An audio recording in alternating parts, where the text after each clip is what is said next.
2024 के चुनाव के लिए दिल्ली में आम आदमी पार्टी और कांग्रेस का गठबंधन होने की खबर आने के बाद अब एक और खबर चर्चा में है।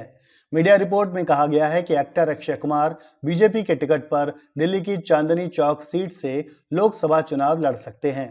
दिल्ली में कांग्रेस और आम आदमी पार्टी समझौते के तहत दिल्ली की 7 सीटों का बंटवारा कर चुके हैं। 7 में से 4 सीटें आम आदमी पार्टी के हिस्से में आई हैं और 3 कांग्रेस के खाते में आई हैं। मीडिया में आई रिपोर्ट के मुताबिक आम आदमी पार्टी दिल्ली में नई दिल्ली, वेस्ट दिल्ली, साउथ दिल्ली और ईस्ट दिल्ली लोकसभा सीटों पर चुनाव लड़ेगी। वहीं Congress north east, north west और चांदनी चौक सीट पर चुनाव लड़ेगी। 2019 के लोकसभा चुनाव में बीजेपी ने दिल्ली की 7 सीटों पर बेहतरीन जीत हासिल की थी। उसने पूरी दिल्ली में लगभग 57% वोट हासिल किए थे। बीजेपी का मकसद है कि हर लोकसभा या विधानसभा चुनाव में उसे 51% से ज्यादा वोट मिले। ये लक्ष्य दिल्ली में पिछले चुनाव में उसने हासिल भी किया। पिछले चुनाव में दिल्ली की सभी 7 सीटों पर बीजेपी के उम्मीदवारों ने 51% या उससे ज्यादा वोट पाए थे। हालांकि जिस सीट पर बीजेपी का प्रदर्शन सबसे कम अच्छा था, वो सीट थी चांदनी चौक की। 7 सीटों में से चांदनी चौक सीट पर बीजेपी उम्मीदवार सबसे कम अंतर से जीता था।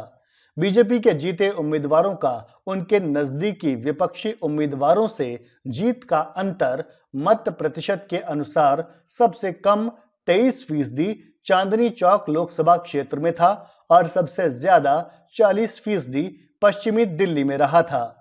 अब जब कांग्रेस और आम आदमी पार्टी में समझौता हो गया है तो बीजेपी का सबसे ज्यादा ध्यान चांदनी चौक सीट पर ही है।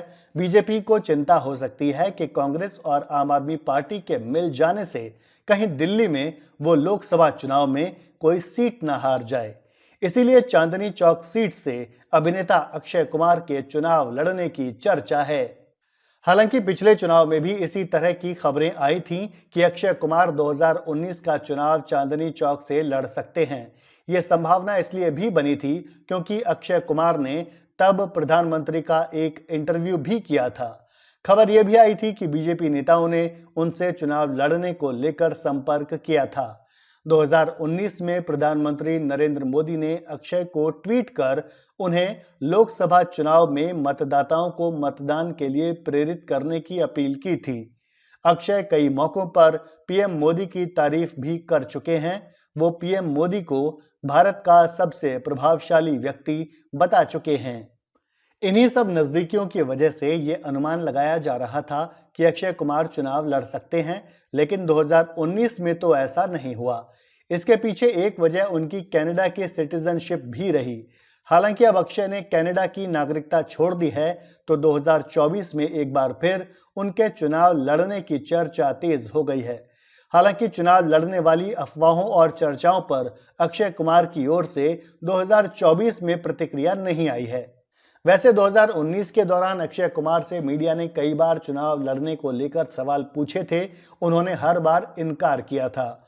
उन्होंने कहा था कि वो जो कर रहे हैं उसी में खुश हैं, राजनीति में आने की उनकी कोई इच्छा नहीं है। 2019 के आम चुनावों में पंजाब के गुरदासपुर से भी उनके चुनाव लड़ने की चर्चा थी। हालांकि उन्होंने ट्वीट करके चर्चा पर विराम लगा दिया था। अक्षय ने कहा था कि वो चुनाव नहीं लड़ेंगे। हालांकि अक्षय कुमार के ससुर राजेश खन्ना नई दिल्ली की सीट से कांग्रेस के सांसद रह चुके हैं।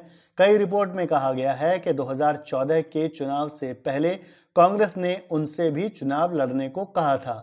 कांग्रेस की ओर से ऑफर किया गया था कि वो लोकसभा का चुनाव लड़ें, लेकिन उन्होंने कांग्रेस का टिकट ठुकरा दिया था। बताया जाता है कि कांग्रेस अध्यक्ष सोनिया गांधी ने अक्षय को टिकट ऑफर किया था, लेकिन उन्होंने राजनीति में आने से साफ इनकार कर दिया था। अगर अक्षय वो टिकट स्वीकार करते तो निश्चित तौर पर चांदनी चौक से चुनाव लड़ते। चांदनी चौक अक्षय का नेटिव प्लेस है और यहाँ ज्यादातर उनके फैन रहते हैं। ऐसे में अक्षय की जीत तय थी, लेकिन उन्होंने साफ साफ कहा था कि राजनीति में उन्हें कोई इंटरेस्ट नहीं है और फिलहाल राजनीति में आने का उनका कोई मूड भी नहीं है। अब देखना होगा कि 2024 में क्या अक्षय अपनी पुरानी इच्छा पर, अपनी पुरानी बात पर कायम रहते हैं या फिर इस बार वो चुनाव लड़ने का मूड बनाते हैं।